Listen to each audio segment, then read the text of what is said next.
पापा, ये 4 लेटर का वर्ड जितना इजी दिखता है ना, उतना होता नहीं है। और खास करके तब जब तुम लड़के हो, क्योंकि तुम्हें बचपन से ये सिखाया जाता है बी अ मैन। और हमारा ऐसा मानना होता है कि अगर हम किसी से कुछ ज्यादा एक्सप्रेस कर देंगे तो वो हमारी इमेज के अगेंस्ट चला जाएगा, राइट? अपने पापा को कहना चाहते हैं बट कह नहीं पाते। लड़कियों और लड़कों में थोड़ा सा डिफरेंस होता है। लड़कियों का होता है कि जब कभी कुछ भी हुआ, पापा को फोन कर दिया, कह दिया।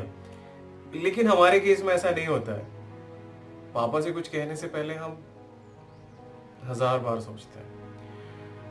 इसलिए नहीं कि हम उन्हें प्यार नहीं करते या हम उनसे कुछ छुपाना चाहते हैं, मगर वो जज्बात कुछ अलग होते हैं। इन्हीं जज्बातों में ना जाने कितनी चीजें हैं जो हम अपने पापा से नहीं कह पाते।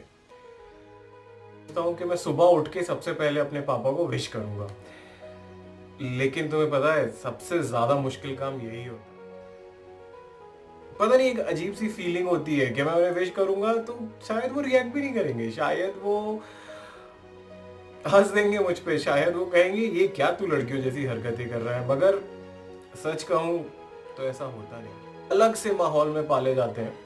और पापा लोग जो है ना, उनका ट्रीटमेंट हमारे लिए बहुत अलग होता है। तो जब हम घर पे कहीं बाहर से लड़के आते हैं तो यही पापा हमको 2 थप्पड़ और लगाते हैं और बोलते हैं कि तू किसी से पिट के कैसे आ गया। और बाद में फिर यही खुद बाहर जाके जिससे हमारी लड़ाई हुई होती है उसकी खटिया खड़ी कर देते हैं। तो ऐसा ना जाने कितनी बार हुआ है मेरे साथ, तो और आप लोगों के साथ भी कहीं ना कहीं। खुद कमाने लगा हूं तो लगता है कि यार जरा सा भी कुछ ऊपर नीचे हो गया ना तो जान खिसक जाती है कि भाई अब कैसे महीना मैनेज होगा। और जब सोचता हूँ कि पापा कैसे मैनेज करते थे, मेरा, मम्मी का, भाई का, बहन का, पूरे घर का हर एक चीज अच्छे से मैनेज करते थे और कभी उफ नहीं कहते थे। और उस पे भी कभी महीने के बीच में या महीने के आखिरी में हम जिद पे अड़ जाते थे कि नहीं मुझे ये चाहिए, तो कभी पापा ने मना नहीं किया। हमेशा वो सबसे आगे होते थे हमारी हर ख्वाहिश पूरी करने के लिए।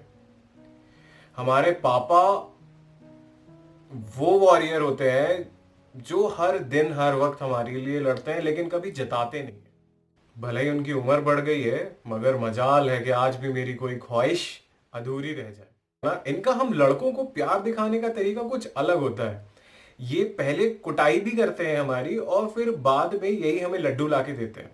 और जब हम वो लड्डू नहीं खाते हैं तो फिर से हमारी कुटाई कर देते हैं। बड़े ही इंटरेस्टिंग से होते हैं ये पापा। बात करने का मन करे ना, तो ये जो घर पे बैठा आदमी है ना, जिसे हम पापा कहते हैं, इससे अच्छी सलाह कोई नहीं दे सकता।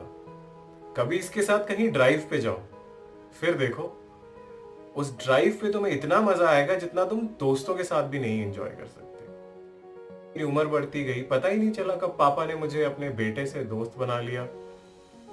न जाने मेरी कितनी गलतियों के बारे में उन्हें पता चला, मगर कुछ गलतियों पे उन्होंने कुटाई करी, कुछ पे गालियां दी और कुछ गलतियों पे चुपचाप चीजों को ज्यों का त्यों रहने दिया। तो वक्त के साथ शायद उन बातों को मैंने महसूस किया और आगे बढ़ता गया। भी अपनी कोई परेशानी, अपनी मुश्किल अपने पापा से शेयर करके देखना, फिर देखना क्या शानदार जवाब मिलते हैं। अरे मुझे तो ये भी नहीं पता था कि मेरे पापा शायरी करते हैं और मुझसे 1000 गुनी अच्छी करते हैं। वो तो एक दिन बाय द वे मैंने उनको पकड़ लिया कुछ शायरियां करते हुए, तो मुझे पता चला। तो ऐसे ना जाने कितनी तमन्नाएं, कितनी आरजू, कितनी हसरतें हैं जो मेरे पापा ने मेरे लिए दबा दी। और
बातें करते हैं, चाय की चुस्की हो जाए, कुछ गप्पे लड़ाए जाए, जाओ फटाफट से फोन उठाओ, घर जाओ, बात करो पापा से।